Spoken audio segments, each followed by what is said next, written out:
Medina budilica. Uporno je zvonila budilica u Medinom brlogu. Uzalud, Medo hrče pa hrče da se čitav brlog trese. Zvonjava budilica probudila je Medinu susjedu Rovku, Dabra pored rijeke i zeca u šumi. Za to vrijeme Medo sniva slatke snove. Sanja da se kupa u jezeru punom meda kojeg može jesti do mile volje. Dosadila budilica Medinim susjedima, pa odlučiše i oni nešto poduzeti u vezi te neugodne zvonjave. Pokušali su ući u brlog, ali je Medo jesenas velikim kamenom zapriječio ulaz kako bi na miru mogao spavati zimski san. Mučili su se i mučili, ali uzalud. Veliki kamen nisu uspjeli pomaknuti. I zvonila je tako Medina budilica čitave dane i čitave noći. Susjedi nisu mogli ni oka sklopiti od glasne zvonjave. Idućeg jutra dosjetiše se u pomoć pozvati pčelice.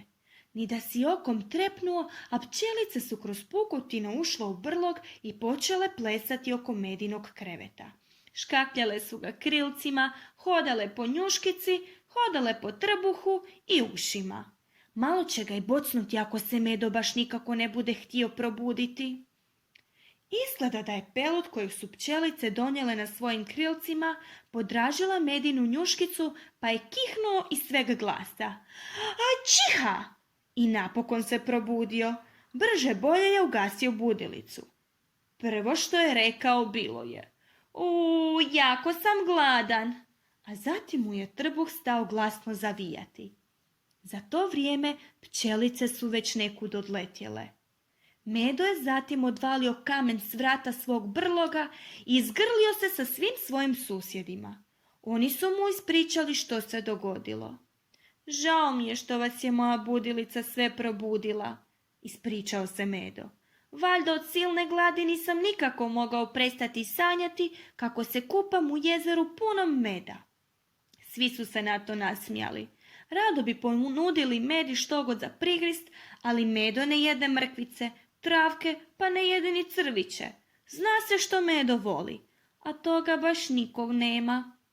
Odjednom se začuje zujanje. Zrakom su veselo dole pršale pčelice, noseći teglicu puno slasnoga meda. Ispustile su je ravno pred Medu. Kako je lijepo imati ovako dobre susjede, reče Medo i odmah se baci na slasni med.